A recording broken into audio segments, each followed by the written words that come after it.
Italy के पत्रकार ने सवाल किया कि भारत क्यों रूस से सस्ता तेल खरीदता है। इस पर जयशंकर ने दो टूक जवाब दिया कि यूरोप को ये समझना चाहिए कि हर देश की अपनी प्राथमिकताएं और अपने हित होते हैं। अगर यूरोप को अपने नागरिकों की चिंता करने का अधिकार है तो भारत को भी अपने नागरिकों के लिए सोचने का पूरा हक है। क्या हम सिर्फ आपको खुश करने के लिए महंगा तेल खरीदेंगे? जियो पॉलिटिक्स भी इसी तरीके से करते हैं। यही होती है जियो पॉलिटिक्स, यही होती है ग्लोबल पॉलिटिक्स। और वो जियो पॉलिटिक्स में कहां पर है? मास्टर है वो जियो पॉलिटिक्स के। भारत और एक्सटर्नल अफेयर मिनिस्टर उनके डॉक्टर जयशंकर जियो पॉलिटिक्स का मास्टर है। जयशंकर क्योंकि he is a very sharp diplomat, he is a very strong advocate of India, ठीक है जी। और फॉरेन पॉलिसी इसको अंडरस्टैंड तो करना ही करना है, लेकिन इसको टूल इस्तेमाल करना चाहिए फॉर अंडरस्टैंडिंग एंड मेकिंग कि जी हम कितने इंपॉर्टेंट हैं। हमने बोल दिया हमारी स्ट्रेटेजिक ऑटोनॉमी है, हम अपने नेशनल इंटरेस्ट में काम करेंगे और ग्लोबल स्टेज के ऊपर जो हमारा हक है वो लेकर रहेंगे, बेशक वो परमानेंट सीट हो यूनाइटेड नेशंस में। ग्लोबल साउथ के लीडर हम ऑलरेडी हैं और अब हम बराबरी की बात करते हैं। फॉर एग्जाम्पल इंडो पैसिफिक में सब ममालिक इंडिया के पास पहुंच गए हैं। हर मुल्क जो है, जितने भी वेस्टर्न मुल्क हैं, आपको पता है, look every western country in the world wants to have an engagement with India in Indo Pacific.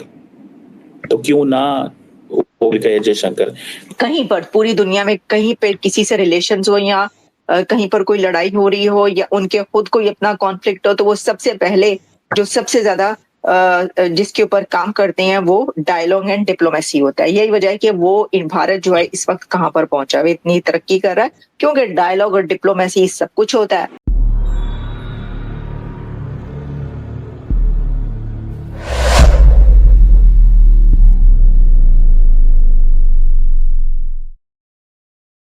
इसमें जो उन्होंने कहा कि जो इंडिया है वो हमेशा से path of dialogue and diplomacy की तरफ देखता है। Exactly, this is reality and this is truth कि इंडिया ने हमेशा जो है वो डिप्लोमेसी एंड डायलॉग से काम लिया। कहीं पर पूरी दुनिया में कहीं पे किसी से रिलेशंस हो या कहीं पर कोई लड़ाई हो रही हो या उनके खुद कोई अपना कॉन्फ्लिक्ट हो, तो वो सबसे पहले जो सबसे ज्यादा जिसके ऊपर काम करते हैं वो डायलॉग एंड डिप्लोमेसी होता है। यही वजह है कि वो भारत जो है इस वक्त कहां पर पहुंचा है, इतनी तरक्की कर रहा है, क्योंकि डायलॉग और डिप्लोमेसी सब कुछ होता है।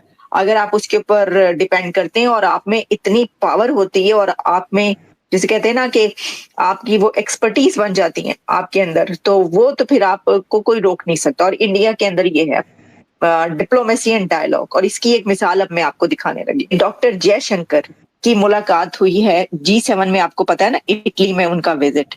और इटली में जो डॉक्टर जयशंकर का विजिट हुआ है उसमें उनकी मुलाकातें कोई कम से कम दर्जन भर फॉरेन मिनिस्टर्स के साथ हुई। डॉक्टर जयशंकर एक दिन में दर्जन भर फॉरेन मिनिस्टर्स के साथ मिले हैं G7 की इस समिट के अंदर। मैं आपको बताऊं किस किस से मिले हैं, अभी दिखाई देते हैं जनाब। ये देखिए, डॉक्टर जयशंकर ने जब मुलाकातें करना शुरू की हैं, वहां पर मीटिंग्स करना शुरू की हैं, तो उनकी बायलैटरल टॉक्स और ये मीटिंग्स कोई डजन ऑफ कंट्रीज ऐसे हैं जिनके साथ हुई, और सब बड़े कंट्रीज हैं, सब बड़े। वो सिर्फ ये नहीं है, देखिए G7 के कंट्रीज जब आप देखते हैं, कुछ ऐसे कंट्रीज के फॉरेन अफेयर्स से भी उनकी मुलाकातें हुई हैं जो कि G7 में नहीं है। देखिए ना, आप कहें कि जी ये तो G7 में गए थे, तो नो, कुछ ऐसे कंट्रीज भी जो कि उसमें नहीं है। अब ऑब्वियसली ऑब्जर्वर के तौर पर आए होते हैं, बहुत सारी ऐसी चीजें चल रही होती हैं। ये देख लें आप, इसको कहते हैं डायलॉग एंड डिप्लोमेसी। वो जो डायलॉग होता है वो आगे उनको फायदा बहुत पहुंचाता है। वो जियो पॉलिटिक्स भी इसी तरीके से करते हैं। यही होती है जियो पॉलिटिक्स, यही होती है ग्लोबल पॉलिटिक्स। और वो जियो पॉलिटिक्स में कहां पर है? मास्टर है वो जियो पॉलिटिक्स के। भारत और एक्सटर्नल अफेयर मिनिस्टर उनके डॉक्टर जयशंकर जियो पॉलिटिक्स का मास्टर है, और नरेंद्र मोदी सियासत का और पूरी दुनिया की फॉरेन पॉलिसी का मास्टर। तो आप कहाँ मतलब बैठे, कितने बैठे तुझे कोई फायदा नहीं। इंडो पैसिफिक में सब ममालिक इंडिया के पास पहुंच गए हैं। हर मुल्क जो है, जितने भी वेस्टर्न मुल्क हैं, आपको पता है, look every western country in the world wants to have an engagement with India in Indo Pacific. तो क्यों ना जयशंकर के लोग, आप Canadian, French, Norwegian, German, American, British, Australian, तमाम मुल्कों की जो वाइट पेपर्स हैं, डॉक्ट्रिन्स हैं, पॉलिसी पेपर्स हैं ऑन इंडिया पैसिफिक खोल के देखें, आपको देख लगेगा इवन के फॉरगेट दैट सऊदीज जो हैं वो भी समझते हैं दैट हमारी जो नेवी है उसको they need to understand how Indians are thinking. तो जयशंकर ने इंडिया को भी अपना भी वो एक पैगाम जो है वो दे दिया है, ठीक है जी।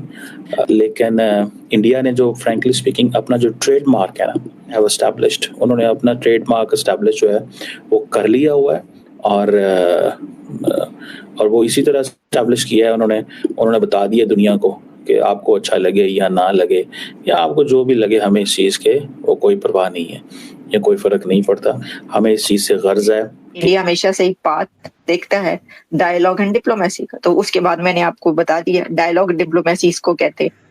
सर वो एक दिन के लिए 2 दिन के लिए भी अगर डॉक्टर जयशंकर किसी समिट में कहीं पर जाते हैं तो वो डजन्स ऑफ फॉरेन मिनिस्टर्स के साथ मुलाकातें करते हैं, मीटिंग्स करते हैं।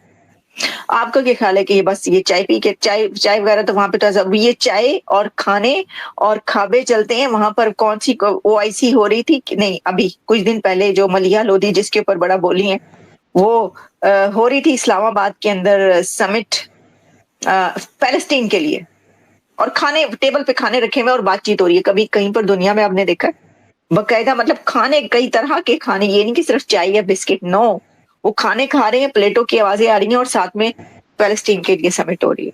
मैंने इसके ऊपर वीडियोस बनाए हैं, आप जाकर देखेंगे, आप हैरान रह जाएंगे कि कैसे वेस्टर्न वर्ल्ड हमारे सामने झुक रहा है। तो हमें झुकने की जरूरत क्या है? और मोदी जी हमें सनातनियों को, भारत को कभी भी झुकने नहीं देंगे, ये तो हमने पिछले 10 सालों में देख लिया। तो दोस्तों ये जो अमेरिका हमेशा ही अकेला ही दादागिरी करने की सोचता था, दादागिरी गई खत्म। अब कोई भी उससे डरता नहीं है जब से हमने डरना बंद कर दिया। और जो ये शिफ्ट है यही अमेरिका को तंग कर रहा है कि किस तरह से भारत को अपने नीचे दबाया जाए। लेकिन हमने बोल दिया हमारी स्ट्रेटेजिक ऑटोनॉमी है, हम अपने नेशनल इंटरेस्ट में काम करेंगे और ग्लोबल स्टेज के ऊपर जो हमारा हक है वो लेकर रहेंगे, बेशक वो परमानेंट सीट हो यूनाइटेड नेशंस में। ग्लोबल साउथ के लीडर हम ऑलरेडी हैं और अब हम बराबरी की बात करते हैं, झुककर एक गरीब कंट्री की तरह बात करना हमने बंद कर दिया।